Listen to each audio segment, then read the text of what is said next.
I'm sticking with the usual color scheme that I have, and I think I've solved the mystery of the Payne's Gray.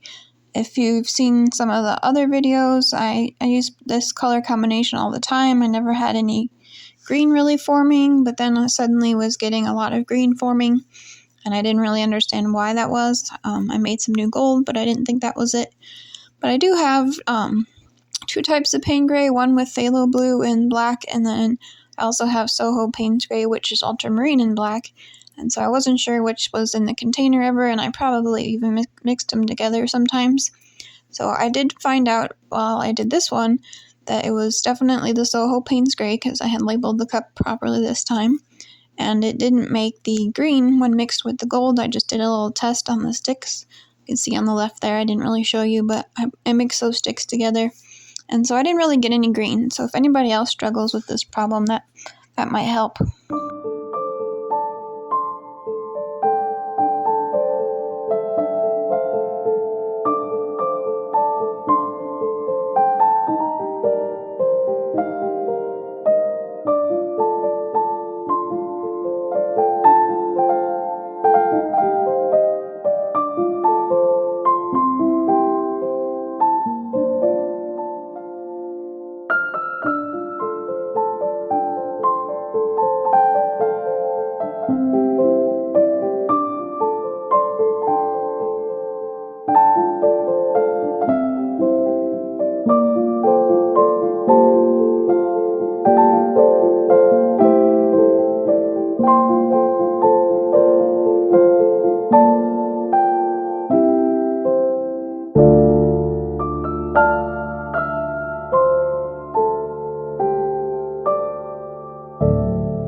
So normally I don't like certain areas and I work really hard to pour them off, but on the initial cup pours here, I actually like all of the areas. There's no real ugly spot that I hate, so it's kind of hard for me to choose which parts to keep.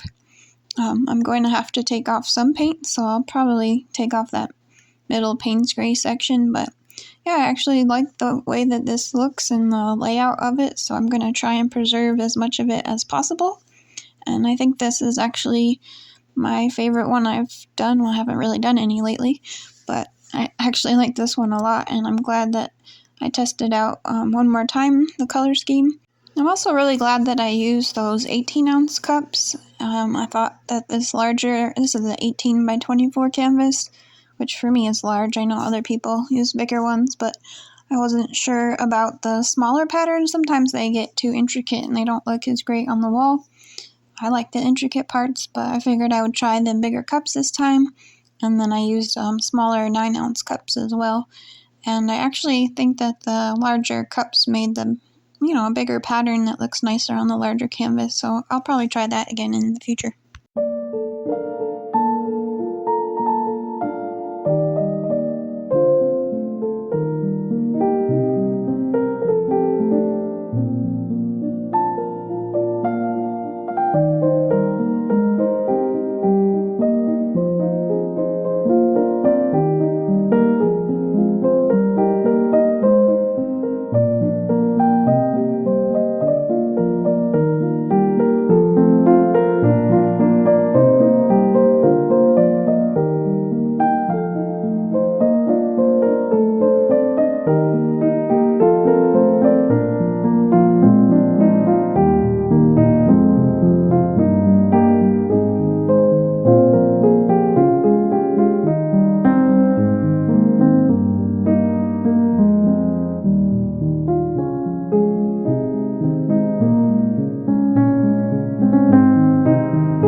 close up, you can see I did get my favorite little cells that pop up in the Payne's Gray, and they just give it kind of like a starry look. And I did get a little bit of green here, but that was to be expected. I put the gold next to the phthalo turquoise, and I'm not mad about a tiny little bit of green. I kind of like that section a lot. And then I have my transparent little cells here, and I get that with putting less paint than I think most people do, like 2 to 1, and I put less paint in there so it's more see-through. Like you have those more solid cells right in this area, and then it goes back to being more see-through. I was really hoping this would dry nicely. I mean, there was definitely still a lot of paint left, and I love this cell section here. There's a lot of paint left because I was having trouble figuring out what to sacrifice, but thankfully it did dry pretty well. I think these little dark patches of the Payne's Gray with the little cells in them really make the painting look cool. I mean, I do have this little brain in the corner, but we can ignore that part.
And here comes my favorite part. I like this little section split right there. I don't know, it just looks really cool, and all the rainbow type of colors right there. You can see the little bigger grains of the gold there as well. Just really my favorite part, and I love the deep copper here. Came out really nice.